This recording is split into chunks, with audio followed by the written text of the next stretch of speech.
Good morning students. तो आज हम कैम एंड फॉलोअर के बारे में थोड़ी चर्चा करेंगे। कैम एंड फॉलोअर के बारे में समझेंगे। तो कैम क्या होता है, यहाँ डिफिनेशन लिखा हुआ है, cam is a rotating machine element which provides reciprocating और oscillatory motion to the follower. मतलब कैम एक ऐसा डिवाइस है जो कि रेसिप्रोकेटिंग या ऑक्सीलेटिंग मोशन प्रोवाइड करता है फॉलोअर को। ठीक है, इसको हम समझ सकते हैं यहाँ इस डायग्राम से। तो यहाँ ये कैम दिया हुआ है, ठीक है। तो हम देख सकते हैं कैम को यहाँ रोटरी मोशन ये एरो बनाया हुआ है। तो मतलब इसके हिसाब से समझ में आ रहा है कि ये जो कैम होता है ये रोटरी मोशन करेगा। तो इसका जो रोटरी मोशन है ये इससे जो फॉलोअर इसके कांटेक्ट में है इसके रेसिप्रोकेटिंग मोशन में चेंज हो जाएगा। ठीक है, मतलब जब ये रोटेट करेगा तो फॉलोअर जो है ऊपर नीचे रेसिप्रोकेट करेगा। ठीक है, और कुछ केस में ऑक्सीलेट भी करता है, उसको हम आगे देखेंगे। और जब ये ऊपर नीचे रेसिप्रोकेट करेगा तो कहीं इसका साइड थ्रस्ट कोई ना आए, साइड में ना जाए, इसके लिए हम यहाँ पे साइड में हमने गाइड वेज लगाया हुआ है। ठीक है, ये गाइड वेज जो है फॉलोअर को गाइड करेंगी केवल ऊपर नीचे मूव करने के लिए, ताकि कोई साइड थ्रस्ट ना लगे। ओके, उसके बाद नेक्स्ट है फॉलोअर क्या होता है। तो फॉलोअर क्या होता है, यहाँ लिखा हुआ है, it converts rotary motion of the cam into reciprocating और ऑक्सीलेटिंग मोशन।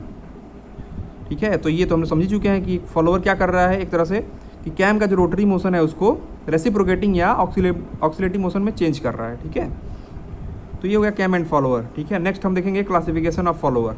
ठीक है, दोनों का क्लासिफिकेशन हम समझेंगे कि फॉलोअर के कौन कौन से क्लासिफिकेशन है और कैम के कौन कौन से क्लासिफिकेशन है, दोनों हम समझेंगे। तो पहले हम बात करते हैं क्लासिफिकेशन ऑफ फॉलोअर की। ठीक है, तो फॉलोअर जो है, फॉलोअर को क्लासीफाई करने के कई बेसिस हैं। ठीक है, डिफरेंट बेसिस हैं, तो हम अलग अलग समझते हैं। पहला जो फर्स्ट है वो है based on surface of contact. ठीक है, फॉलोअर का जो है कैम के साथ सरफेस ऑफ कॉन्टैक्ट कैसा है, इस बेसिस पे यहाँ पे 4 तरह के फॉलोअर हैं।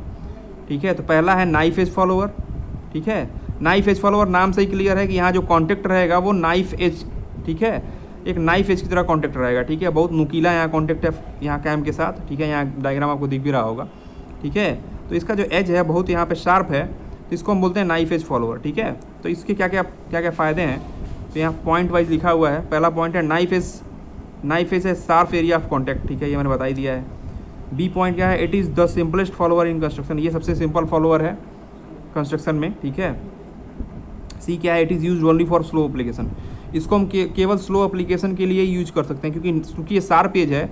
अगर बहुत फास्ट एप्लीकेशन के लिए यूज करेंगे तो वियर एंड टियर यहाँ बहुत ज़्यादा होगा। ठीक है, यहाँ लास्ट पॉइंट लिखा हुआ मोर वियर एंड टियर, यहाँ चूँकि शार्प पेज है तो ये कैम का जो है सर्फेस को वियर एंड टियर करेगा। ओके, लास्ट पॉइंट है mostly use in paper cutting machine, paper cutting machine में इसका मैक्सिमम यूज किया जाता है। ओके, नेक्स्ट जो है वो है सरफेस ऑफ कॉन्टैक्ट के बेस पे सेकेंड जो है वो है रोलर फॉलोअर। ठीक है, तो रोलर फॉलोअर नाम से ही क्लियर है कि इसका जो कॉन्टैक्ट पॉइंट होगा ये रोलर शेप का है। ठीक है, रोलर शेप का मतलब ये एक सेंटर के अबाउट ये रोटेट कर सकता है ये भी, और ये कैम के कॉन्टैक्ट में है। ठीक है, तो यहाँ पहली बात तो ये दोनों सर्किल कॉन्टैक्ट में है, तो पॉइंट कॉन्टैक्ट है तो ये हायर पेयर बनाएगा। ठीक है, यहाँ लिखा हुआ है पहला point, cam and follower has form है हायर पेयर।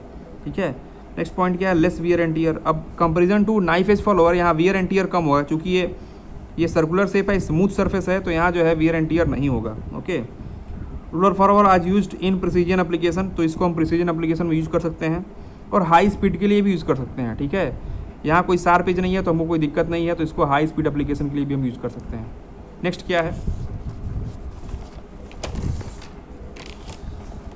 नेक्स्ट टाइप है flat face follower. Flat face follower को हम मशरूम फॉलोअर भी बोलते हैं। ठीक है, इसको हम मशरूम फॉलोअर भी बोलते हैं। तो यहाँ पे ये जैसा नाम है, यहाँ पे जो इसका जो ये चपटा फेस है, बिल्कुल फ्लैट फेस है, यहाँ आपको दिखाई दे रहा होगा, प्लेट टाइप फेस है इसका। ठीक है, जो कॉन्टैक्ट है वो प्लेट टाइप कॉन्टैक्ट है। ठीक है, तो इससे क्या होगा, एरिया ऑफ कॉन्टैक्ट हमारा यहाँ बढ़ गया है। ठीक है, तो इस टाइप का फॉलोअर जो है इसको हम लिमिटेड स्पेस के लिए यूज़ करते हैं, यूज फॉर लिमिटेड स्पेस। ठीक है, लेस एक्सियल थ्रस्ट, अब चूंकि एरिया ऑफ कॉन्टैक्ट यहाँ ज़्यादा है तो इसमें कोई एक्सियल थ्रस्ट नहीं लगेगा। ठीक है, एक्सियल थ्रस्ट बहुत कम होगा। Able to resist more side thrust भी कोई नहीं होगा बहुत ज़्यादा इसमें, क्योंकि बिल्कुल फ्लैट फेस है। Can be use for precision application, इसको भी हम प्रिसीजन एप्लीकेशन के लिए बड़े आराम से यूज कर सकते हैं। ठीक है, नेक्स्ट है स्फेरिकल फॉलोअर। स्फेरिकल फॉलोअर जो है एक तरह से फ्लैट फेस फॉलोअर का ही मॉडिफिकेशन है। ठीक है, इसका जो फ्लैट फेस था इसी को हमने थोड़ा सा स्फेरिकल कर दिया है।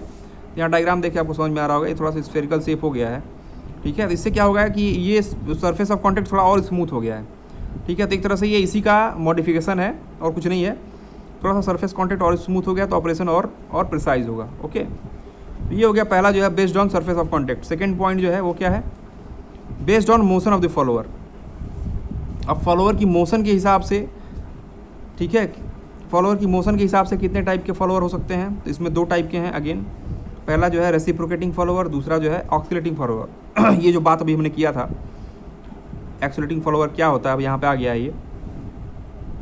तो रेसिप्रोकेटिंग फॉलोअर तुमको पता है अभी तक जितना हमने पढ़ा है, फ्लैट फेस, स्फेरिकल फेस या roller follower, knife edge follower, सारा जो है हमने पढ़ा है, सारा जो है रेसिप्रोकेटिंग फॉलोअर ही था, क्योंकि रेसिप्रोकेशन ही हो रहा था उसमें। ठीक है, तो ये जो नाइफ एज फॉलोअर मैंने एग्जाम्पल बनाया है, ठीक है, तो यहाँ पे लिखा भी है the rotary motion of cam converted into reciprocating motion. ठीक है, इसकी बात हम कर चुके हैं। ऑक्सीलेटिंग फॉलोअर क्या है इसको समझते हैं। ठीक है, ऑक्सीलेटिंग फॉलोअर में क्या है कि ये जो फॉलोअर ये फ्री था तो बड़े आराम से ऊपर नीचे मूव कर रहा था, लेकिन ऑक्सीलेटिंग फॉलोअर में क्या करेंगे, जो कैम से कॉन्टेक्ट है तो इस फॉलोअर के दूसरे एंड को हम फिक्स कर दे रहे हैं, और किसी भी ऑब्जेक्ट के अगर एक एंड को हम फिक्स कर दें और फिर इस पर फोर्स अप्लाई हो तो बड़े उसमें रोटेशन मोशन ही आएगा। ठीक है, उसमें रोटेशन मोशन ही आएगा। कुछ ऐसा ही काम इसके साथ भी होगा, चूँकि एक एंड फिक्स हो गया तो अब जब कैम रोटेट करेगा तो ये जो है एक पॉइंट के अबाउट ये ऊपर नीचे ये भी पार्शियल रोटेशन करेगा, फुल रोटेशन नहीं करेगा लेकिन पार्शियल रोटेशन करेगा, और पार्शियल रोटेशन को ही हम ऑक्सीलेशन बोलते हैं। ठीक है, तो यहाँ जो है फॉलोअर का मोशन हम देखें तो ऑक्सीलेशन मोशन हो गया है, तो कैम का जो रोटेशन है ये फॉलोअर के ऑक्सीलेशन में कन्वर्ट हो रहा है, इसीलिए इसको हम ऑक्सीलेटिंग फॉलोअर बोलते हैं। यहाँ पे लिखा हुआ है the rotary motion of cam converted into oscillating motion of follower. ठीक है, तो ये हो गया ऑक्सीलेटिंग फॉलोअर। नेक्स्ट क्या है, नेक्स्ट है based on the axis of follower and cam. ठीक है, फॉलोअर कैम की जो एक्सिस है उसके आधार पे कितने तरह का है उसको देखते हैं। तो ये हमारी फॉलोअर की एक्सिस है, और ये जो सेंटर जिस सेंटर के अबाउट कैम घूम रहा है तो ये सेंटर की एक्सिस हो गई, कैम की एक्सिस हो गई। ओके, तो इस आधार पे 2 तरह के हैं, पहला है रेडियल फॉलोअर, दूसरा है ऑफसेट फॉलोअर। तो रेडियल फॉलोअर में क्लियर है कि जो फॉलोअर की एक्सिस है वो बिल्कुल कैम के रेडियस से ही पास करेगी। ठीक है, मतलब जो फॉलोअर की एक्सिस है, जो कैम की एक्सिस है, बिल्कुल एक लाइन से पास करेंगे। ठीक है, तो यहाँ लिखा है axis of cam and axis of follower will be same. ठीक है, तो यहाँ डायग्राम में दिखाई भी दे रहा होगा, बिल्कुल इसका जो एक्सिस है ये कैम के सेंटर से ही पास करेगा, जिसको हम बोलेंगे रेडियल फॉलोअर। नेक्स्ट क्या है, ऑफसेट फॉलोअर। ऑफसेट फॉलोअर में क्या होगा कि डायग्राम देख के समझ में आ रहा होगा कि जो फॉलोअर का जो एक्सिस होगा वो यहाँ कैम के एक्सिस से पास नहीं करेगा, बल्कि कैम के एक्सिस से थोड़ा दूरी से ये पास करेगा। ठीक है, और दोनों एक्सिस के बीच में जो डिस्टेंस है इसी को हम ऑफसेट बोलते हैं। ठीक है, तो ये हो गया ऑफसेट फॉलोअर। ठीक है, तो ये सारा क्लासिफिकेशन हमने पढ़ा, क्लासिफिकेशन ऑफ फॉलोअर्स। नेक्स्ट हम पढ़ेंगे क्लासिफिकेशन ऑफ कैम। कैम कितने टाइप के होते हैं। ओके, तो कैम का जो क्लासिफिकेशन है वो मेनली बेस्ड है कंस्ट्रक्शन पे, कैम का कंस्ट्रक्शन कैसा है उस बेसिस पे हम क्लासिफिकेशन कर रहे हैं। ठीक है, तो पहला है रेडियल कैम। रेडियल कैम को डिस्क कैम भी बोलते हैं। ठीक है, तो रेडियल कैम में वही है कि इसमें क्या है, कैम का जो मोशन होगा रेडियल मोशन होगा, सिंपल सी बात है। रेडियल मोशन मतलब एक सेंटर के अबाउट कैम जो है रोटेट करेगा, फुल सर्कुलर रोटेशन जो होगा उसको हम रेडियल मोशन बोलते हैं।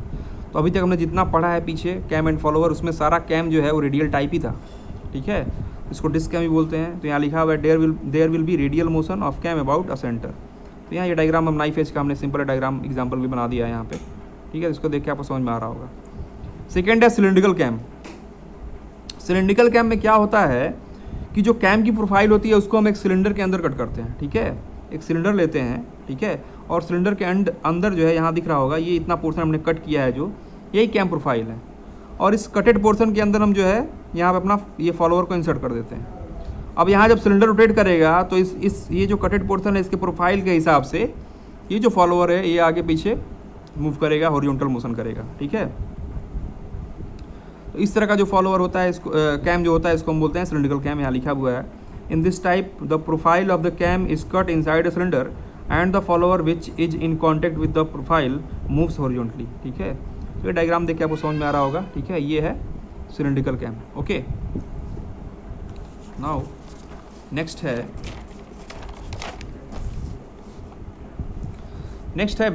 Veg cam. ठीक है, तो वेज कैम क्या होता है, नाम से ही क्लियर है कि जो कैम का शेप होगा वेज शेप का होगा। वेज शेप मतलब जो रेक्टेंगुलर शेप होता है उसको हम वेज शेप बोलते हैं। कोई भी रेक्टेंगुलर शेप या क्यूबिकल शेप होता है उसको हम वेज शेप बोलते हैं। तो यहाँ ये डायग्राम में देखिए समझ में अभी आ भी रहा होगा कि यहाँ पे ये रेक्टेंगुलर शेप है। ठीक है, तो यहाँ पे एक जो है एक कन्फ्यूजन तो दूर हो गया कि जरूरी नहीं है फॉलोअर हमेशा सर्कुलर शेप का ही हो।